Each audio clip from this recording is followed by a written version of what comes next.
दोस्तों, स्वागत है आपका अपने YouTube चैनल तैयारी जीत की 1.0 में। आज की वीडियो में जीके जीएस के वन लाइनर क्वेश्चन लेकर आए हैं। दोस्तों चलते हैं आज के क्वेश्चनों की तरफ। देखते हैं आज का पहला प्रश्न। आज का पहला प्रश्न दिया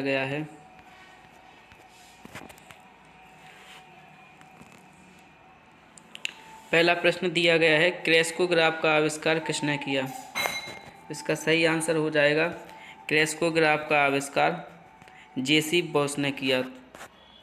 सही आंसर होगा जेसी बॉस।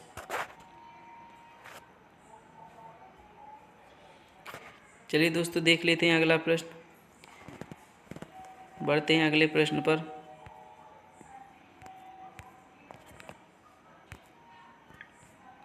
अगला प्रश्न दिया गया है, शरीर का कौन सा अंग एटम बम कहलाता है। तो इसका सही आंसर हो जाएगा लाइसोसोम। लाइसोसोम को हम एटम बम के नाम से जानते हैं। बढ़ते हैं अगले प्रश्न पर। अगला प्रश्न दिया गया है, ऑरेंज नदी किस देश में बहती है। इसका सही आंसर हो जाएगा ऑरेंज नदी दक्षिण अफ्रीका में बहती है। तो इसका सही आंसर हो जाएगा दक्षिण अफ्रीका। चलिए दोस्तों बढ़ते हैं अगले प्रश्न की तरफ। अगला प्रश्न दिया गया है, हिंदी भाषा का प्रथम ज्ञानपीठ पुरस्कार किसे दिया गया। तो इसका सही आंसर हो जाएगा सुमित्रा नंदन पंत। हिंदी भाषा का प्रथम ज्ञानपीठ पुरस्कार सुमित्रा नंदन पंत को दिया गया। इसका सही आंसर हो जाएगा सुमित्रा नंदन पंत। बढ़ते हैं अगले प्रश्न की तरफ। अगला प्रश्न दिया गया है, विश्व फेफड़ा दिवस कब मनाया जाता है। दोस्तों इसका सही आंसर हो जाएगा 25 सितंबर को विश्व फेफड़ा दिवस मनाया जाता है।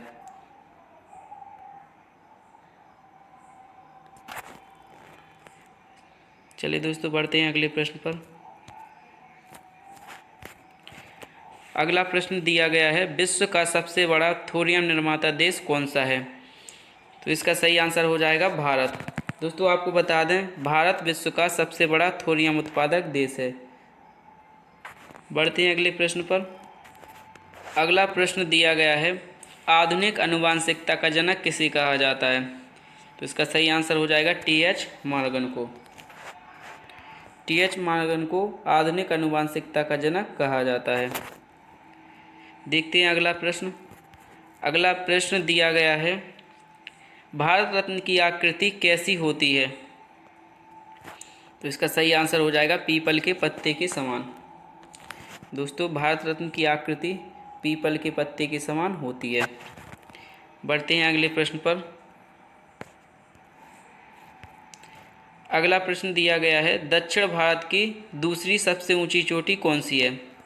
तो इसका सही आंसर हो जाएगा डोडा बेट्टा। दोस्तों आपको बता दें, दक्षिण भारत की सबसे ऊंची चोटी डोडा बेट्टा है।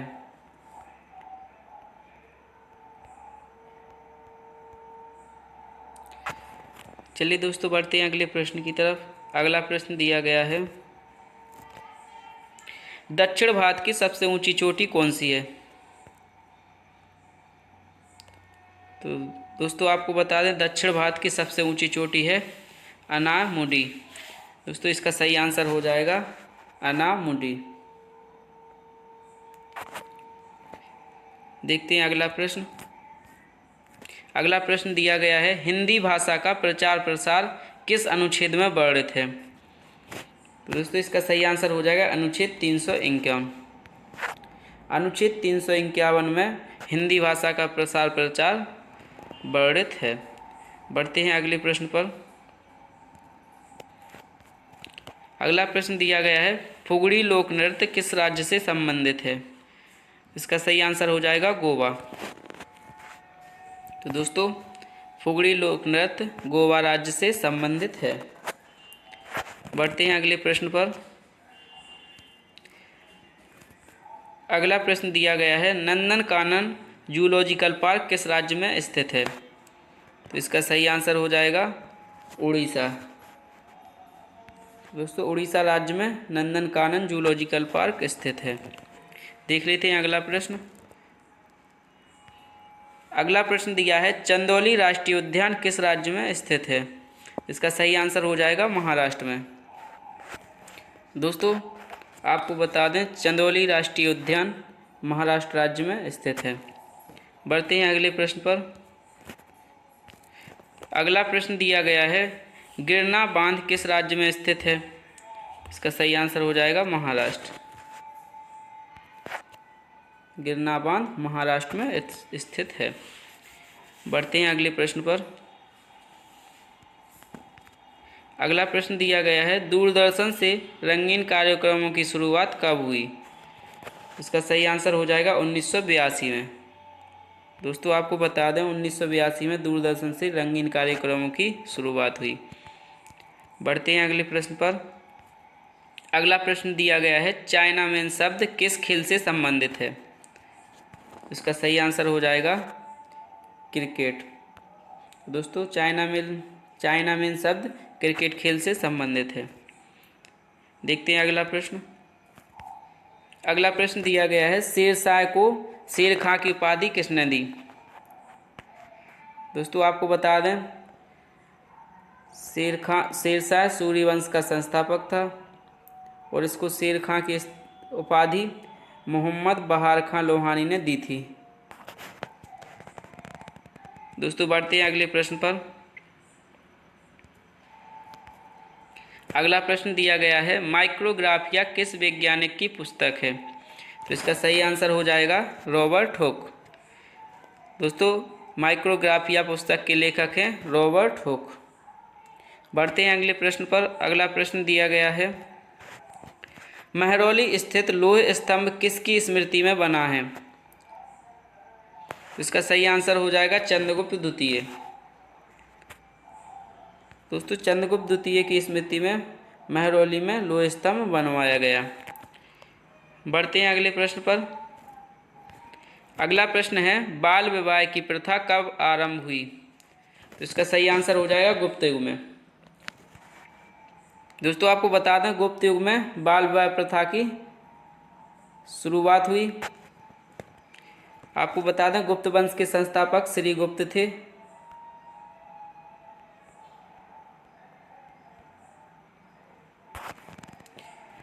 बढ़ते हैं अगले प्रश्न पर। अगला प्रश्न दिया गया है गुप्त काल के सबसे लोकप्रिय देवता कौन थे? तो इसका सही आंसर हो जाएगा विष्णु जी।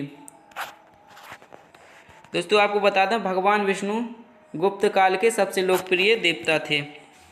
बढ़ते हैं अगले प्रश्न पर। हमारा अगला प्रश्न दिया गया है चोल वंश का प्रसिद्ध शासक कौन था? दोस्तों इसका सही आंसर हो जाएगा करिकाल। दोस्तों ध्यान रखना चोल वंश का सबसे प्रसिद्ध शासक करिकाल था।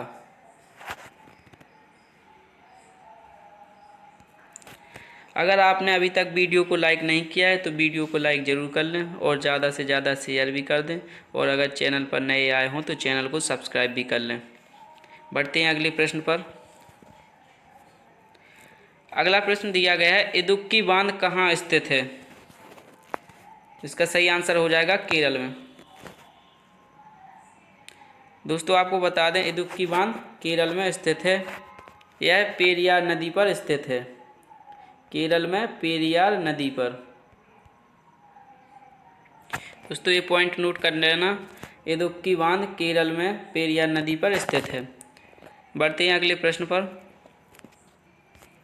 अगला प्रश्न दिया गया है चीफ ऑफ डिफेंस स्टाफ जिसे CDS कहा जाता है CDS के पद का गठन कब किया गया?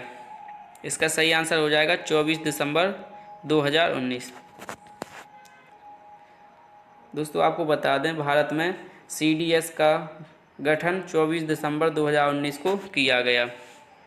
दोस्तों आपको बता दें भारत के first CDS general Bipin Rawat थे जिनका निधन हो चुका है। जनरल बिपिन रावत। चलिए दोस्तों बढ़ते हैं अगले प्रश्न पर। अगला प्रश्न दिया गया है कनेरी की गुफाएं किस राज्य में स्थित हैं? तो इसका सही आंसर हो जाएगा महाराष्ट्र। दोस्तों आपको बता दें कनेरी की गुफाएं महाराष्ट्र राज्य में स्थित हैं। बढ़ते हैं अगले प्रश्न पर। अगला प्रश्न दिया गया है, जीव द्रव की खोज किसने की? इसका सही आंसर हो जाएगा डू जार्डिन। दोस्तों डू जार्डिन नामक वैज्ञानिक ने जीव द्रव की खोज की। बढ़ते हैं अगले प्रश्न की तरफ। अगला प्रश्न दिया गया है, केंद्रक की खोज किसने की?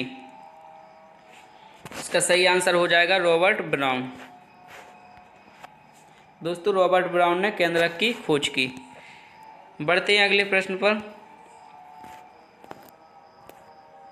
अगला प्रश्न दिया गया है, व्यपगत का सिद्धांत किसके द्वारा चलाया गया?